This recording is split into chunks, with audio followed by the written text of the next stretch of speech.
Kış geldi, çok soğuk. Bir öğrenci en düşük ne kadar ev tutabilir? Bu videomda size ev nereden nasıl tutulur, güncel ev kiraları, depozit nedir, abonelikler nedir, nasıl açılır, fatura nedir vesaire. Kısacası hayatında hiç ev tutmayan insana teker teker, yani çocuğa anlatır gibi anlatacağım her şeyi. Bu arada taşındım ben. Yeni evimden video çekiyorum. Tebrik edebilirsiniz. Teşekkürler.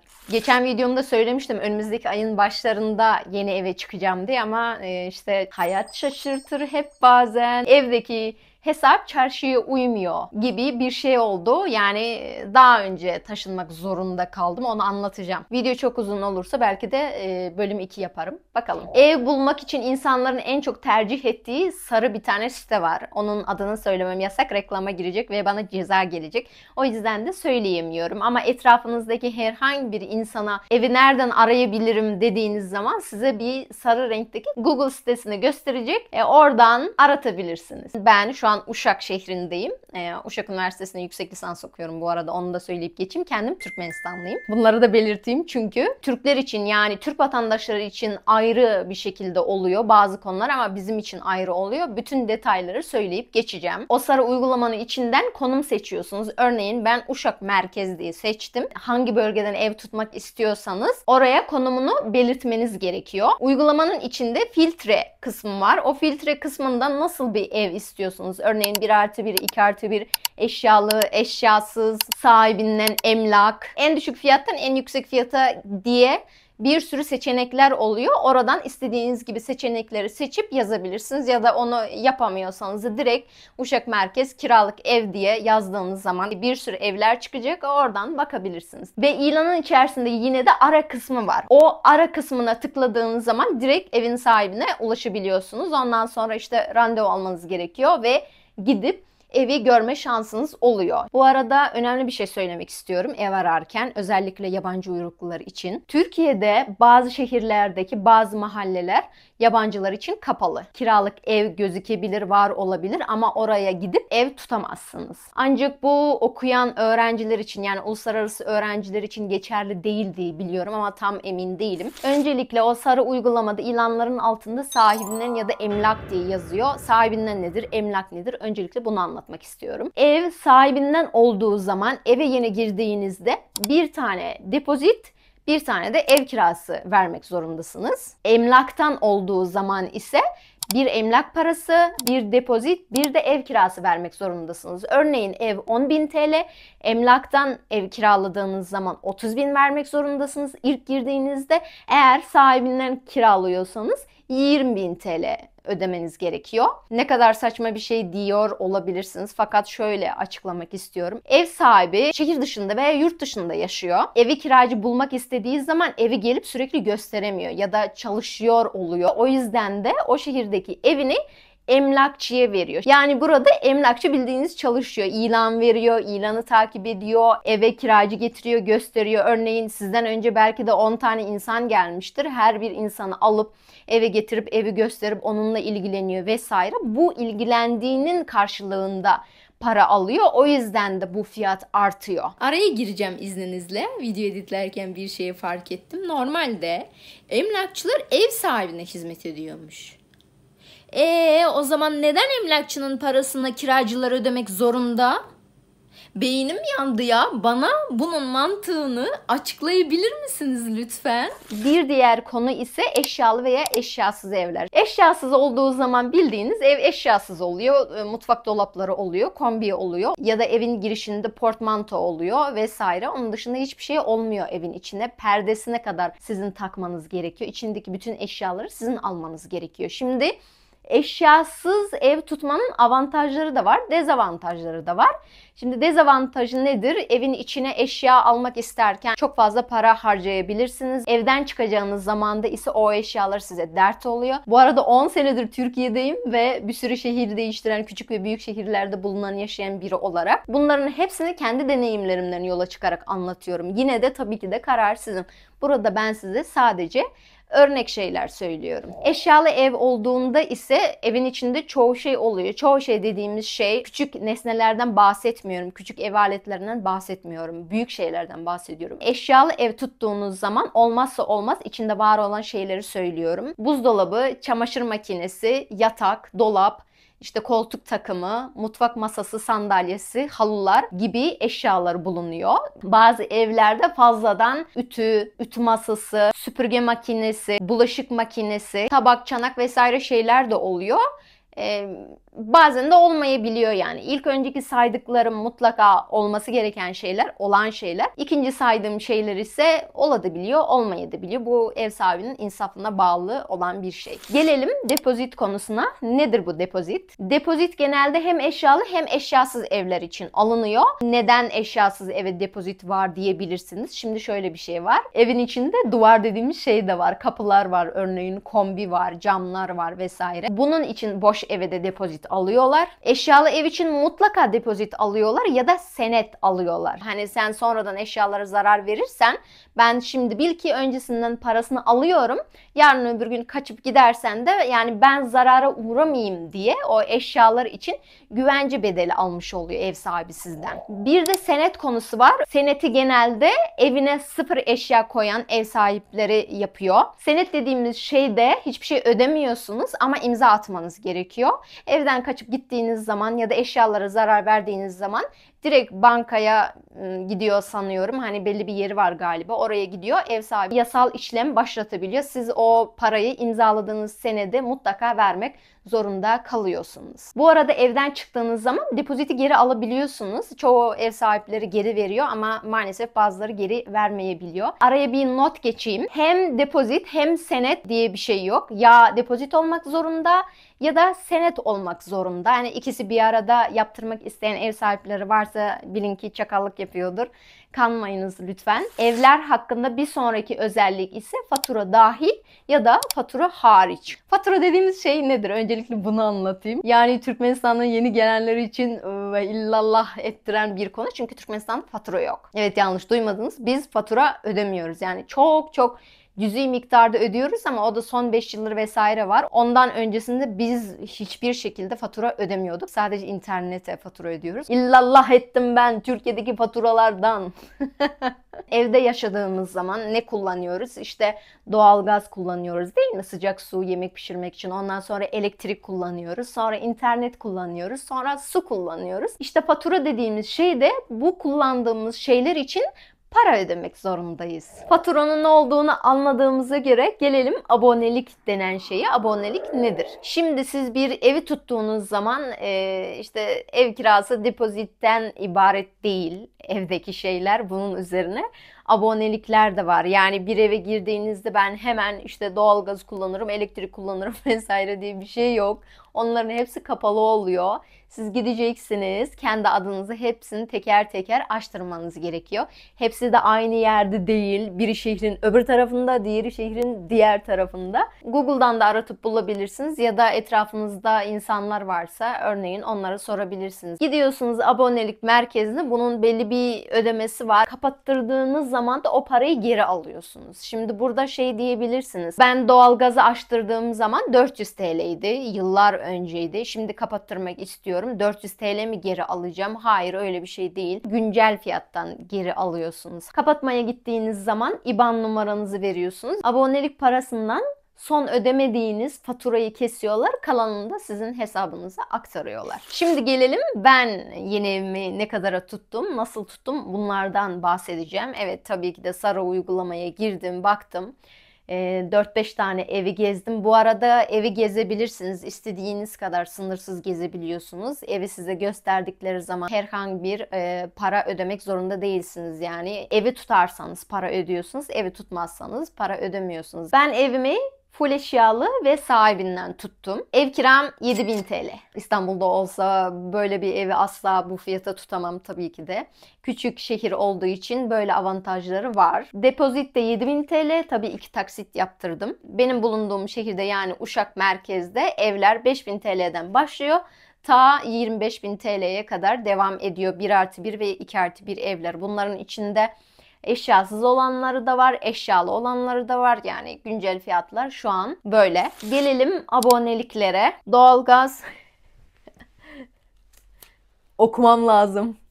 Ezbere söyleyemiyorum, çok fazla para. Doğalgaz aboneliğinin güncel fiyatı 3246 TL 49 kuruş. Elektrik aboneliği 1013 TL 1 kuruş. Su aboneliği 847 TL 96 kuruş. İnternet adını söyleyip söylememekte kararsızım çünkü reklama girip girmediğini bilmiyorum. O yüzden İnternetin adını söylemeyeceğim ama aylık 700 TL ödüyorum internete. Gelelim aidat konusuna. Aidat dediğimiz şey nedir? Örneğin evimizde çöpler birikiyor ve o çöpleri kapı önüne koyuyoruz ve bunu alan bir kapıcı var. Bu kapıcı dediğimiz kişi merdivenleri yani koridorları temizleyen kişidir. Aidat dediğimiz şey de bu insanın yaptığı hizmete verilen ödemedir. Binaya girdiğimiz zaman ortada arada lambalar oluyor. Biz yürüdüğümüz zaman yanıp sönüyor. Bunlar da dahil aidat konusuna. Ayrıca her binada kapıcı muhabbeti yok. Ben 150 TL aidat ödüyorum ve binayı temizleyen kimseyi görmedim. Çöpümüzü de kendimiz döküyoruz. Demek istediğim her binada kapıcı olmuyor. Yani çöpleri alan insan olmuyor. Neden aidat ödüyorum? İşte bu binaya girdiğimiz zaman yanıp sönen elektriklere vesaire giderlere aidat ödüyorum. Gelelim internet konusuna. Yani size Wi-Fi lazım evinize. Tabii ki de sınırsız olanından lazım. Sınırlı olduğu zaman maalesef dayanmıyor. Sürekli fazladan para gidiyor. O yüzden sınırsız bir internet alabilirsiniz. İstediğiniz markadaki interneti maalesef o Wi-Fi'yi alamıyorsunuz. Çünkü binanızın altyapısı başka bir internete uygundur. Sizin istediğinize uygun olmayabilir. Zaten bu interneti almaya gittiğiniz zaman bu internet merkezindeki insanlar sizin binanızın altyapısının o internete uygun olup olmadığına bakıyorlar. Ona göre de size internet veriyorlar. En az 6 ay veya 1 yıllık sözleşmeli olarak size bu paketi yani internet Wi-Fi'yi veriyorlar. Bu ay internet kullanmayacağım, kapatacağım, bir sonraki ay kullanacağım diye bir şey yok. Türkmenistan'da var bu arada böyle bir şey. Yani o ay kullanmıyorsunuz, örneğin para ödemiyorsunuz. Bir sonraki ayda tekrar kullanmak istiyorsanız ödüyorsunuz. Bizde öyle şu anda ama Türkiye'de böyle değil. Türkiye'ye geldiğiniz zaman o bir senelik sözleşme yapıyorlar. Bir senenin devamında ister kullanın ister kullanmayın ödemek zorundasınız. Yani işte fişini çekeyim kapatayım kullanmadım ben falan öyle değil. Türkiye'de öyle değil. Wi-Fi'nin avantajı şöyle, ilk ayın sonunda ödüyorsunuz. Yani kullandıktan sonra ödüyorsunuz. Kullanmadan önce ödemiyorsunuz. O evden başka bir eve taşındım, ne yapacağım? Yeni taşındığınız eve transfer yaptırabiliyorsunuz. Hatta başka şehre bile taşıyabiliyorsunuz. Hiçbir şekilde sıkıntı yok. Birazcık para alıyorlar tabii ki de.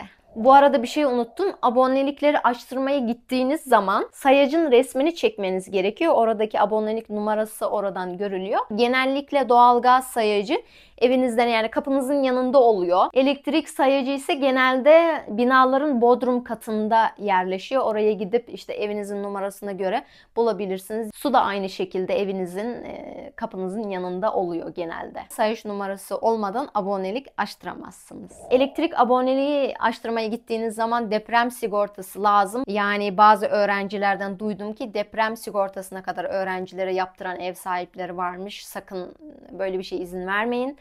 Bunu ev sahibinin yaptırması gerekiyor yani sizin yaptırmanız gerekmiyor. Elektrik açtırmaya gittiğiniz zaman deprem sigortasının numarası lazım. Bunu da ev sahibinden sorarsanız gönderecektir. Gelelim noter konusuna. Evi tuttuğunuzdan sonra notere gitmeniz gerekiyor. Peki noter kime lazım? Noter yabancı uyruklu olanlara ve uluslararası öğrencisiyseniz göç idaresine noter onaylı kira sözleşmesini götürmeniz gerekiyor. Notere kimlik kartınızla gitmeniz gerekiyor ve ev sahibiniz lazım burada. O yüzden ev tuttuğunuz zaman ev sahibinizin o şehirde olup olmamasına dikkat ediniz. Tabii ki de ödemesi var. Onu ev sahibi ödemiyor. Siz ödemeniz gerekiyor. Onun güncel fiyatı da ne kadarmış? 1389 TL 62 kuruş. Ondan sonra bu noter onaylı kira sözleşmenizi göç idaresine götürmeniz gerekiyor. Ve göç idaresine ayrıyeten bir tane abonelik sözleşmesi götürmek zorundasınız. Noter konusu hem siz için hem ev sahibi için tabii ki de avantajlı olacaktır. Örneğin bir senelik sözleşme yapıyorsunuz orada.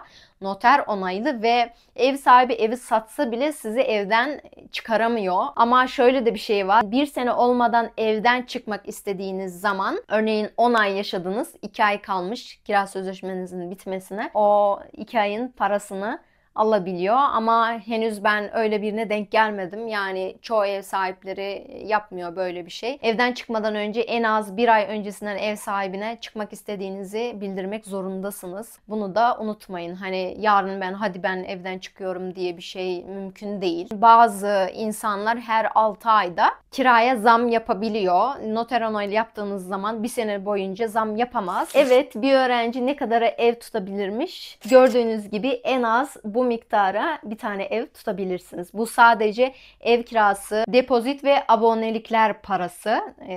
Faturalar henüz buna dahil değil. Ya da diğer evin araç gereçleri bunlara dahil değil. Ama şöyle de bir şey var. Ben bu evi tek başıma tuttum. Şu an tek başıma yaşıyorum.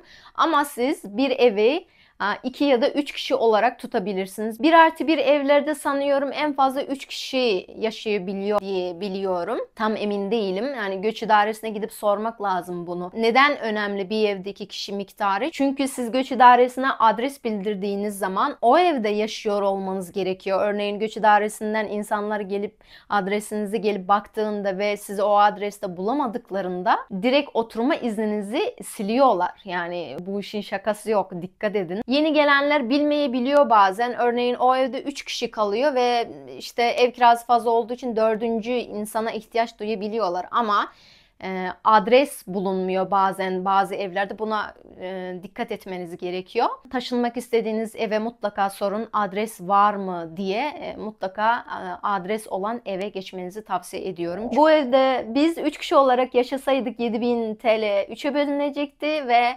sadece örneğin kendi adıma doğalgaz aboneliğini alacaktım. Bu eve harcadığımın çok çok altında bir fiyat olacaktı. Anlaşabiliyorsanız tabii ki de böyle 2-3 kişi olarak bir eve taşınmanız daha mantıklı olabiliyor. Gelelim ev kira ve fatura konusuna. Ev kirasını ev sahibine aktardığınız zaman IBAN numarasını aktarıyorsanız örneğin mutlaka parayı gönderdiğiniz zaman seçeneklerden ev kirası veya konut kirası seçmeyi ve açıklamaya da mesela bu ay Ekim ayı ise Ekim ayı ev kirası 2025 yılı diye oraya açıklama girmeyi unutmayınız. Faturaları geldi. Faturaları nasıl ödeyeceğiz? Fatura ödemek için bir tane banka kartı açtırabilirsiniz. O banka kartının cep uygulaması olacak. O cep uygulamasına giriyorsunuz. Ödemeler, fatura ödemeleri. Oradan hangi faturayı ödemek istiyorsanız örneğin doğalgaz. Onun altında da doğalgaz adını seçmeniz gerekiyor. Onun altında işte abone no ya da tesisat no diye çıkıyor. Abone no'yu giriyorsunuz. Altta da zaten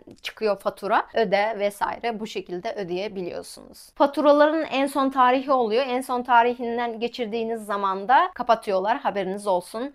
İşte doğalgazsız, elektriksiz kalmayın. Suda sıkıntı yok. Su 3 ay sonra kapanıyor galiba ödemediğiniz zaman ama elektrik ve doğalgaz böyle 2-3 günün içinde tak diye kapatıyorlar, gidiyorlar. Üzerine de ceza para ödemek zorunda kalıyorsunuz ekstra. O yüzden faturalarınızı zamanında ödemeyi unutmayınız. Bir önemli konu daha. Bir seneniz doldu, evden çıkmak istiyorsunuz ve evden çıktığınız zaman öylece çıkmamanız gerekiyor. Anahtar teslim tutanağı tutmanız gerekiyor. Bu çok önemli bir şeydir. Google'a veya ChatGPT'ye yazın anahtar teslim tutanağı nasıl yazılır örnek verir misin dediğiniz zaman orada örnek bir yazı çıkacaktır. O örnek yazıyı ister elle ister bilgisayarda yazarak çıkartabilirsiniz. 2 tane nusha yapmanız gerekiyor. Biri ev sahibinde kalacak, biri de sizde kalacak. Ev sahibinin adı, kendi adınız oraya imza atması gerekiyor ev sahibinin. Bunu yapmayı unutmayın. Ev sahibi şehir dışında anahtarı kargolayabilirsiniz. Ya da onun dışında evden çıktığınız zaman evde kalan insanlara teslim ettiğiniz zaman fotoğraf çekmeyi unutmayınız. Yoksa başınıza bazen işler açılabilir. Siz yine de kendinizi sağlam alın, tamam mı? Elimden geldiği kadar net bir şekilde açıklamaya çalıştım. Herhangi bir sorunuz varsa yorumlar kısmına yazmayı unutmayınız. Bu videoyu burada bitirmek zorundayım. Çok yoruldum, çok konuştum. Artık sesim de gidiyor. İkinci bölümünü yapacağım bu videonun. İkinci bölümünde ise kimlerle ev arkadaşlığı yapmalısınız ya da bir evde yaşadığınız zaman olmazsa olmaz kurallar veya bir eve taşındığınız zaman olmazsa olmaz araç gereçlerden bahsedeceğim. O zaman bölüm 2'de görüşmek üzere. Hoşça kalın.